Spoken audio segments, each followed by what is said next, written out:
दोस्तों, ये तो आप भी मानते होंगे कि हमारी दुनिया में बसने वाले सभी जीवित प्राणियों में इंसान सबसे ज्यादा समझदार और अक्लमंद प्राणी है, जो अपनी समझ और अकल का प्रयोग करके दुनिया में कई भौतिक परिवर्तन कर रहे हैं। इन भौतिक परिवर्तनों से हमारी दुनिया का प्रारूप भी बदल रहा है। हमारी दुनिया में जहां पहले प्राकृतिक निर्मित चीजों की अधिकता थी, वहीं आज वह इंसानों द्वारा निर्मित चीजों से घिर गई है।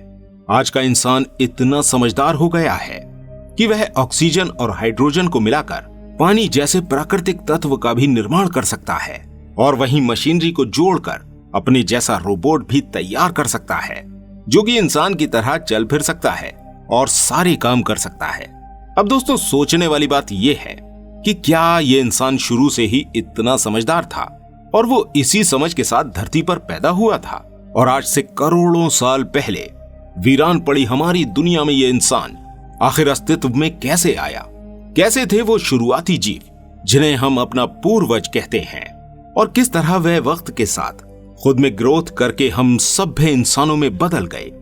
दोस्तों, आज की हम अपनी वीडियो में महाप्रलय आने के बाद धरती पर पुनः जीवन की शुरुआत के साथ हम इंसानों के अस्तित्व में आने और क्रमिक विकास परिवर्तन के फलस्वरूप खुद को सिविलाइज करने तक का सफर तय करने वाले हैं। दोस्तों, पृथ्वी के जन्म से लेकर पानी के सूक्ष्म जीवों की उत्पत्ति और उन जीवों से बहुकोशिकीय जीवों के रूप में सरीसृप वर्ग यानी रेप्टाइल्स के अस्तित्व में आने के बाद उनके आकारों में बेहद तेज गति से वृद्धि होने लगी थी, जिस वजह से डायनासोर युग का प्रारंभ हुआ था।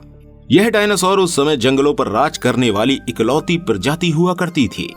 हालांकि उनके साथ और छोटी प्रजातियां भी उस समय तक अस्तित्व में आ चुकी थीं, लेकिन इस विशालकाय प्रजाति के सामने उनका अस्तित्व कुछ भी नहीं था।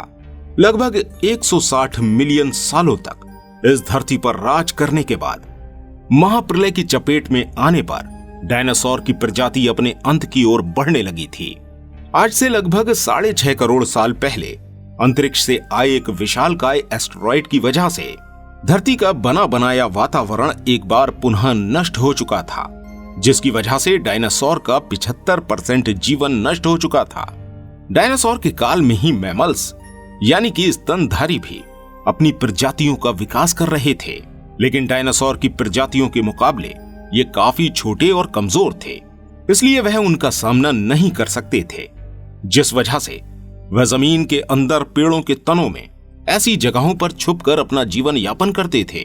उनका ये निवास स्थान ही महाप्रलय के समय में उनके लिए लाभकारी सिद्ध हुआ। यहां रहकर वह खुद को धरती के बढ़े हुए तापमान और विषैली गैसों से बचा पाते थे। हालांकि इस खराब वातावरण में उन्होंने भी अपनी कई प्रजातियों को खो दिया था, लेकिन बची हुई प्रजातियों ने डायनासोर के अंत के बाद खुद को धरती के माहौल के हिसाब से विकसित करना शुरू किया।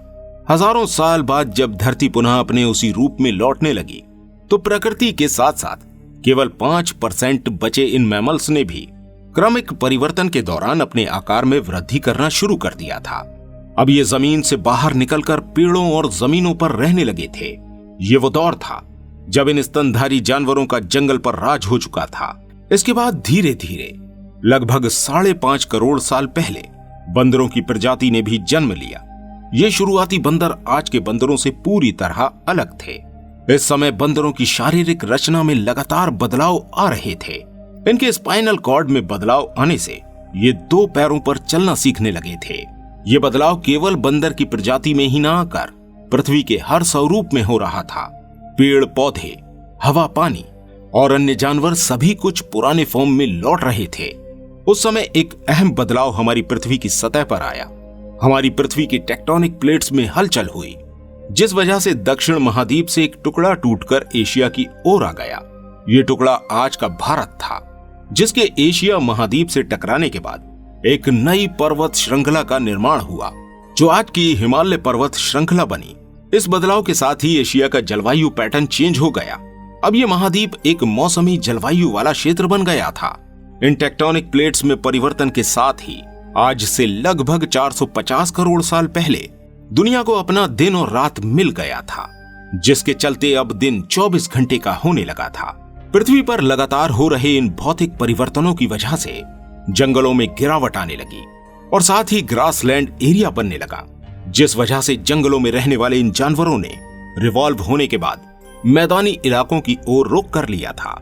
विकसित हो चुके मैमल्स की कुछ प्रजातियां अब मांसाहारी भी हो चुकी थीं। वो दूसरे जानवरों को मारकर अपना दबदबा बना रही थीं। दुनिया के कई रूप बदलने के बाद आज से लगभग पूरे 1 करोड़ साल पहले हमारी दुनिया हमें उस रूप में प्राप्त हो चुकी थी जिसमें हम उसे आज देख रहे हैं। हवा, पानी, जीव जंतु, तापमान, वायुमंडल और मौसम सभी कुछ बनने के बाद भी अभी हमारी दुनिया में जिस एक बड़ी चीज की कमी थी वो था इंसान, जो आने वाले समय में इस दुनिया पर राज करने वाला था।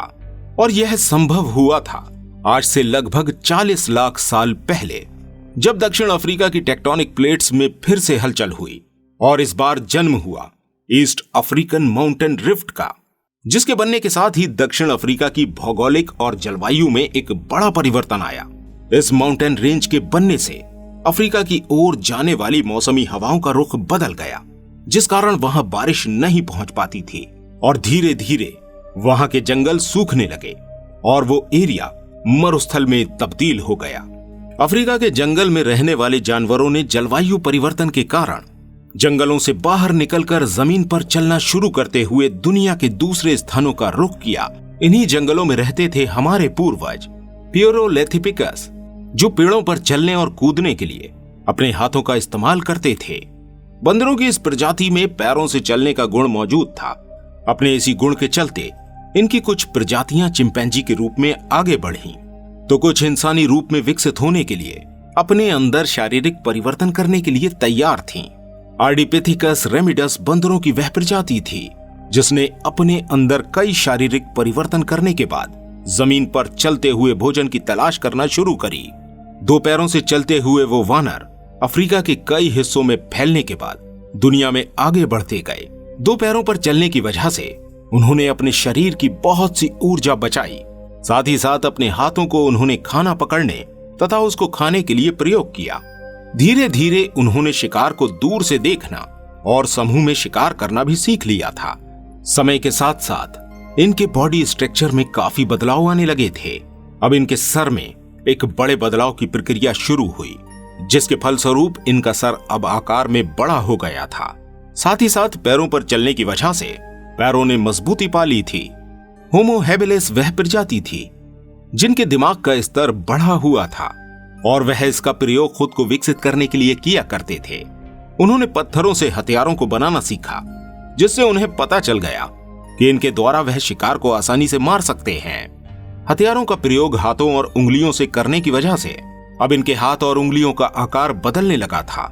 उनके हाथ अब पहले के मुकाबले मजबूती पा रहे थे और यह समूह में शिकार करने के साथ साथ औजारों के रूप में पत्थरों का प्रयोग करना सीख चुके थे।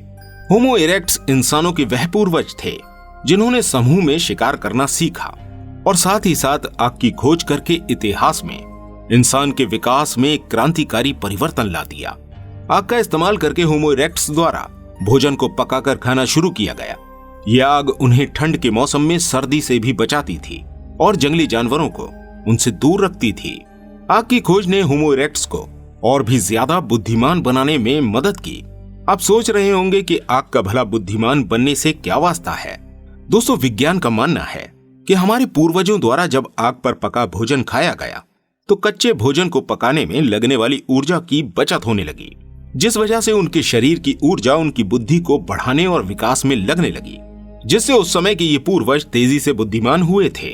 और आज से लगभग 2 लाख साल पहले ये होमो इरेक्टस इंसान में तब्दील हो गए।